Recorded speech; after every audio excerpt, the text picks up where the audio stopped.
Welcome to the Dreamwork Summit, where Dreamwork experts, renowned psychology professionals, and brilliant authors will help you tap into the soul-guided healing wisdom and creativity within your dreams. Share this event with your friends and family, and come join us on Facebook at the Shift Network. Welcome to this session of the Dreamwork Summit with my guest, Dr. Kimberly Mascaro. Our topic today is visitation dreams and shrine making as a feedback loop portal. Dr. Kimberly Mascaro is a somatic psychologist, author, and artist. In her California private practice, she supports women holistically on the path toward total mind, body, spirit wellness. Dr. Mascaro gives presentations and workshops nationally and internationally, and is the author of Extraordinary Dreams, Visions, Announcements, and Premonitions Across Time and Place. Kimberly, it's so great to see you today. I'm looking forward to our conversation. Welcome. Thank you for having me. I'm excited to talk about this topic. I am too. I love this topic. So let's go ahead and dive right in. In your experience, as people grieve the loss of a loved one, many types of dreams happen, including visitation dreams. So let's start there. They're not uncommon, but do we really know what they are? What are visitation dreams? Well, visitation dreams are somewhat common depending on how people identify with them. So there's many classifications of dreams and many ways to describe dreams. But this category, and I'll just call it a category of visitations, are typically described as very vibrant, vivid dreams with like a potency and they're not easily forgotten. For example, I can remember in my own life visitation dreams that are well over a decade old. And dreamers who have these describe feeling like they've received a visit from a deceased loved one or a spiritual being. And it's more than recalling, a deceased person in a dream, because with visitation dreams, sometimes real important messages can be shared. And one of my most recent visitation dreams was in this brilliant color, and I could smell my loved ones. There was a small group, and I could feel the texture of their clothing. I really took in the scene. We communicated without words.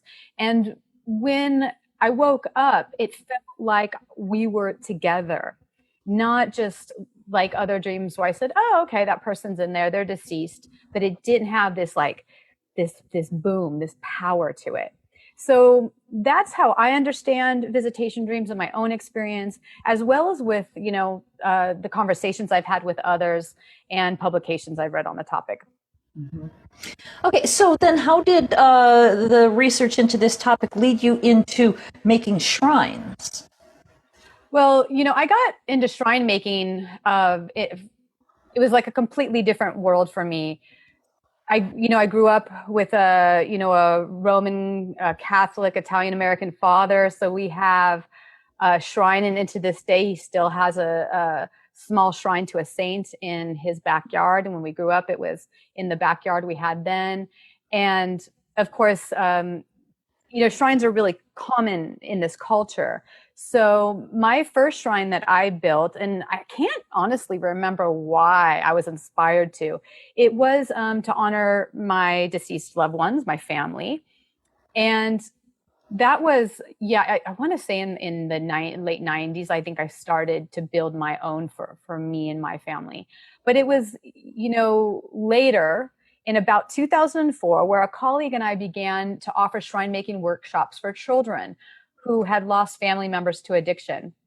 And so I can describe a couple. I have some photographs from that time, from almost 2 decades ago, and I'll describe what these look like. So one of them, both are in wooden structures. So they both are painted in the color of what the deceased person loved, or what the living and the deceased person shared or had in common. So these two examples here, the photographs I just showed quickly and am looking at here myself, show memories inside of these shrines, show things that the deceased loved one and the living person like to do together. And they're very unique and creative. So that I'll just keep that brief. And it was that first workshop where I said, yes, I love doing this for myself. Yes, I love offering this as a service, and I want to keep going with this. So that's how I got involved in the beginning. Again, in late 90s, early 2000s.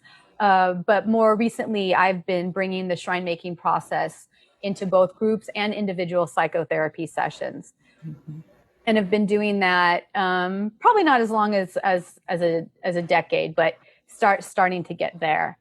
And I really love bringing this process to people. Yeah, and then you ended up tying the two together, dreams and shrines. How does that work? Well, so it was a really interesting process. After having a shrine of my own and experiencing many visitation dreams of my own, and then of course I'm hearing stories from others and witnessing the power of the shrine making process, I decided, okay, let's blend the two here. So once that loved one is no longer in the physical form, we can rework the connection, through the dreaming, waking continuum. The relationship does not have to end. And the shrine can serve as a sacred space where we can pray, we can reflect and remember. And it can become, I believe, a portal, if you will, for communication, so that the shrine and the dream interact in some way. So let me give you an example. So when a deceased loved one presented a rose in a dream, I placed a rose at a shrine as a way to say, I remember that rose that you had in the dream. I was paying attention. Another direction, because in a way this is dual directional, right? Or if I'm desiring, let's say, a dream visit, I can approach my shrine then, my sacred space where I can talk and pray and remember. And so I can approach my shrine and leave an offering, like anything that person might like. Again, something I've seen before in a dream. Maybe I bring a fresh rose in the last example. I can write a letter and place it there, or a gift, meant for that deceased loved one, that, just allowing us to connect in a deeper way. And so it's a way to encourage another dream, like a special kind of dream incubation. So in this way, I consider it like a feedback loop portal. Do you see what I mean by that? The dual directionality? Yeah, I love this idea. It almost feels like a telephone, like you've got an actual communication device. Yeah, the shrine space can be just that, and so it's real important to consider how we go about this process. Yeah, this is definitely a special area for me. Yeah. So if somebody like me wants to actually do this, to begin this process, where's a good place to start? So for starters, I would say first and foremost that we always want to keep a record of our dreams. So I would say if we're looking to use the shrine of a deceased loved one in this particular way, it's important that we tell our dreaming mind, our consciousness, that dreams are important. And so we're going to keep a record of those dreams. And that can be, in a dream journal or a voice memo, on the phone, and then transcribe it, just some way to keep a record. And then I just think that's a really important piece that, maybe outside of this topic, but I wanted to add that there. So now for what you asked for, actually creating the shrine, there's really no right way or set way to begin. So however, I'd suggest choosing a space that can be a dedicated area one that pets or children's hands, wind, or what have you won't disturb the space. So considering the area, and different traditions would maybe even say that the shrine should be in a certain place in the house. I know direction can be important, or southeast or west. For me, though, what was important is what I had available in or near my kitchen. Mm-hmm. So I had to consider that. I wouldn't want it to be next to my stove, even if that was in a more appropriate directional space, because I wouldn't want, the steam and things like that. And if when I have had a cat, I don't have a cat now, but when I have had a cat, nowhere where the cat's going to jump and get on and play with the shrine. No, I don't want that. So that would be something to first consider is thoughtfully choosing a space. Mm-hmm. And then I also consider my vision for the shrine. So the way I go about it, before I even begin constructing, I want to consider what size is appropriate for what I'll be placing there and who will be included in it, because some shrines are dedicated to one person and some are dedicated to a group. And then I also ask what colors are most meaningful. And again, different traditions, different cultures will have different answers for these things. For when I worked with children and teens doing this process, we used colors that they thought the deceased loved one liked, either their favorite color or, for example, oh, he likes this football team, so I'm going to paint it that color. So questions like that, what colors are most meaningful here? And another important thing to consider is this shrine going to travel with you? For example, if you live in different, I've kind of had to do some traveling in my work. So maybe I would want one that can go with me. So for others, so that's not currently the case. So now, mine can be more spread out. But for those that want to travel or have jobs where they're traveling a lot and want the shrine to come with them, then the size will really matter. And that may have something to do with you consider putting it inside a structure. So in the photos I briefly showed, you may have noticed a wooden box with a little shelf inside it.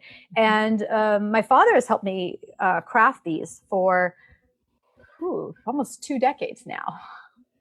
I need to call and thank him, because it's just sitting in, or settling in now that it's been that long that he's been crafting wooden boxes for me, because that's an area of art that I don't do. I don't do woodwork. So considering the material and the size. I've helped, either for myself or helped others create ones that are just as small as, what would this size be? Well, maybe I'll just say a few inches by a few inches. I was trying to think of an object that would be about that size. It sounds like a metal tin, like a cookie tin or something like that, about Yes. that size. Yeah, they can be real small. And then getting some of I've helped in collaborations and construct ones that are the size of an entire room, but that's that's not what we're going for here. So again, thinking about your personal needs and the size, and then if some type of structure is important to contain it. And like you just mentioned, those little tins, people make the mini shrines in those old, Altoid boxes or something. Those are really nice to hold it together too. And so once you have, those basics, you can buy your paints or your fabrics and really get going. So some people, keep their shrines really, really simple, while others make them more decorative. And it also doesn't have to unfold that same day. This can be a process where maybe it starts simpler and then it goes away and you dream on it for a while. Mm-hmm. See what happens there. Incubate more. Ask for help. Maybe your ancestor can come in a dream and when you're dreaming with them, they'll show you, what they'd like in it. or influence you. Or maybe if they don't appear in the dream, you just wake up with, feeling like, wow, I just had a dream with, I'm just feeling purple. I'm seeing purple. I'm feeling purple. So, trust the dreams, trust your instinct, trust your dreams. And I personally also think it's nice to have some type of offering dish. So appropriate items, again, can be placed in it, like I was mentioning earlier. And then I would say the last thing to consider might be whether you need a little extra space, if it's going to be more of an active or working type of altar or shrine, where you maybe want space to offer drinks or food every day. And then, so it can the food offering, let's say, can be placed there in the front and easily be cleared away later that day or the next day. So those are just I'll say some shrine making basics. And if you are looking for something, more decorative, craft stores, dollar stores even have lovely, fabric flowers and all sorts of nice additions for a shrine. Yeah, like little angel statues and those kinds of things. Yeah. Right, all kinds of lovely things. Right. And then so, because this is a Dreamwork Summit, I just want to go back and remind everyone that, yes, the piece about using this as a space to incubate or keep the communication, keep the portal open through the dream and through that kind of feedback loop communication. I love doing this stuff. So I'm wondering, like you said, this is a topic you love too, Lisa, and I'm wondering if you have any questions, or I can share some visitation dreams, or if you would like to share one. I absolutely have questions. So I'm wondering, you're talking about traveling. Like, for example, say somebody really doesn't do much traveling, so they build a permanent, large shrine, and then, they're called out of town. To create a portable shrine, would you just then maybe take a few objects from the shrine itself, or would you have to try to pack everything in there? If you're not used to traveling, how would you make just a temporary portable shrine? Okay, like a one-time thing. Yeah. Yeah, I think it's really, I don't think there's a right or wrong way to do it, and each way a person chooses to go about this can be culturally informed, and also just what are their familial traditions here. So some people would then maybe remove a piece or take a piece, or have a symbolic representation, or the same thing smaller. Now that gets hard to do when you actually have ancestral pieces in your shrine, like I do. So I may take things that would represent what that is, or maybe one really important object, so that's really,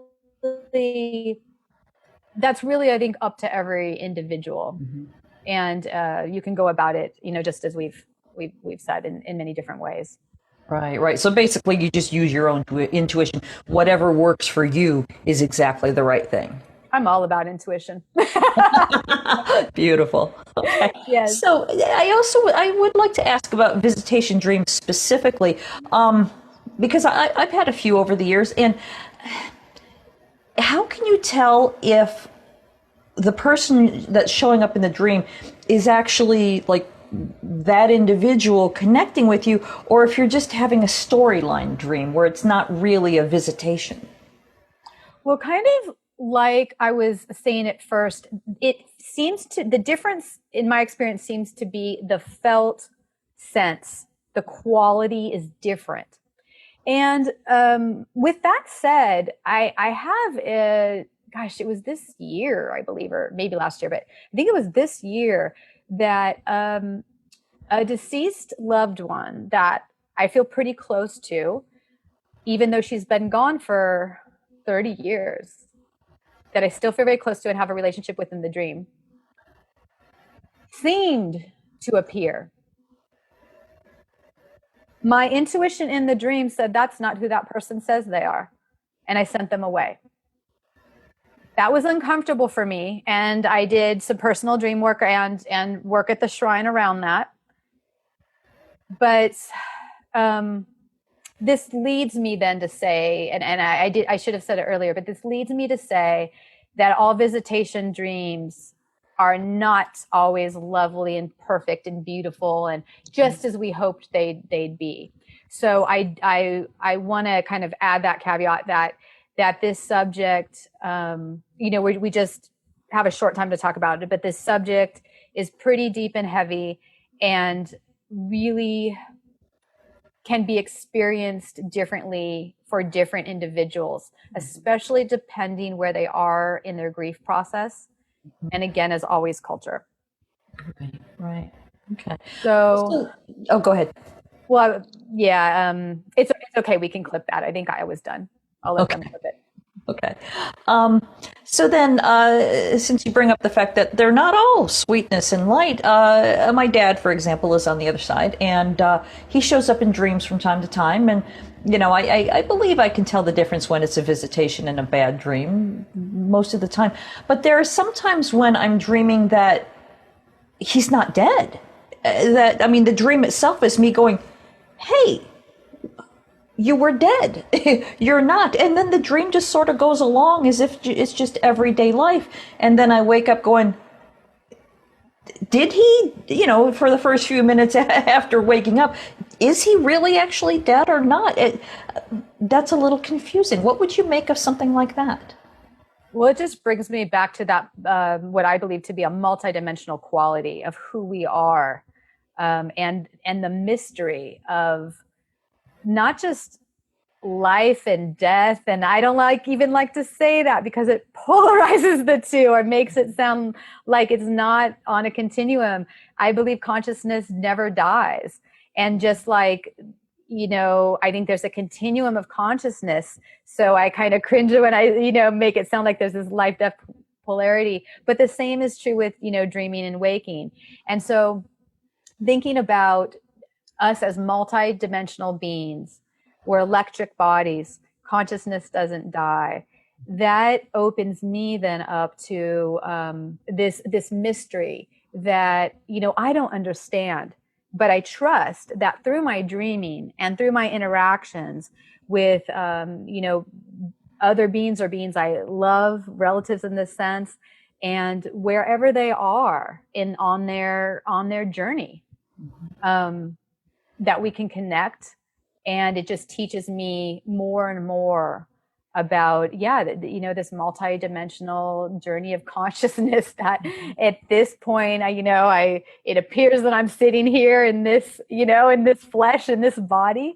But I understand very little. Yeah. Okay. Now, you mentioned that you have a couple of visitation dream stories that you'd like to share. I would love to hear them. So please. Sure. Well, one I'll share. This is in my book, Extraordinary Dreams. So I don't have it to read verbatim, but I think I can go on memory. It was surprising to me because this was a neighbor. I had lived in Arizona for 6 years, and this was a neighbor that he was an older gentleman, and after he died, not long after he died, I'm in a dream looking out my bedroom window, and I see him just walking toward me, and it was what felt more like a visitation was that, the grass was like ultra green in the courtyard. We lived in it was a little courtyard because we lived in this townhouse complex. And here he is walking toward me, and it's very vibrant. He's appearing younger, no longer with his cane. He had a little bit of a bit of a scar on his nose by his face, and that was completely healed. Didn't need a cane, walking, just looking so healthy and vibrant. And we just had, a quick kind of pleasant exchange. There was nothing real striking about a message or anything like that. But the way the dream felt in my body at the time and as I was waking up felt very, very powerful. Not like, a snippet from a mundane dream where, a deceased person might be there or something like that. And I woke up with some emotion. I mean, this wasn't someone I was close to. This was just a man. We exchanged pleasantries as I would go to my car and walk by. He was, a really sweet guy. But I felt very touched when I woke up. And so I really trust my, my felt sense there. So that was a dream that I considered a visitation. I just felt like it was a way to remind me, that, he's fine, and that how we see each other in this waking state, in this state that we call living, is different. Sometimes the same, but sometimes different as well. So that was that was a really nice one because it was really unexpected. And there was no grief, or I wouldn't call it grief, what I was going through. Yes, of course, sad that he passed to some degree, but not the kind of grief that I've experienced when I've had other visitation dreams. Mm-hmm. And then it almost sounds like he was practicing with you. Like he's on the other side and he's not quite sure how to connect with people, but he knows you're open to it. So, hey, let's try this on for size. Sounds great. I'm open. I'm open to receive. Other ones have been interesting where, like I described earlier, there's ones where you just really can like almost feel them through their clothing. And those I've woken up feeling really, really touched. And then others that do feel more like a visitation because there's definitely some type of like group communication going on, are ones, where the family comes together and it's almost like a family meeting. I've had those types of dreams in restaurants and then, trains, I hear, maybe you've had a visitation dream on a train. I know I have, where I come in one door, other deceased relatives come in other doors. They leave through the different doors than I do. And we just have some moments of communication there. So there's really been quite a lot. Well, you mentioned that sometimes that dreams are distressing. I know I've had those where I've dreamed of someone who's passed and waking up, it's as if they just died again. It's like the grief is so fresh and new. How do you explain, well, not explain, but what are your thoughts on that type of dream? Well, I would say when it comes to dreams that have that distressing element, and if someone's, in active grief, that I would recommend working with a therapist that has, training in grief, in grief and loss, so that the person doesn't have re-traumatizing experiences, and that they can move through the grief and loss process in a healthy way toward healing, and then have that dream, maybe shared there if they feel it's right. But if it's something, if it's like active grief and there's something traumatic about it, I would say get professional support. Okay. All right.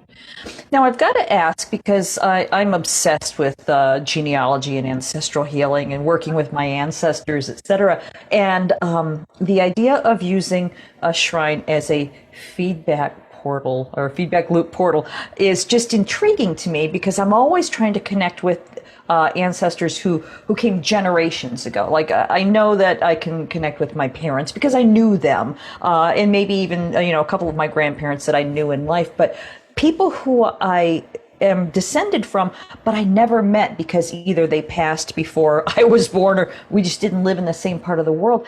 Is it possible using this method to connect with ancestors that we've never met? I think it is, because I think I have had that experience.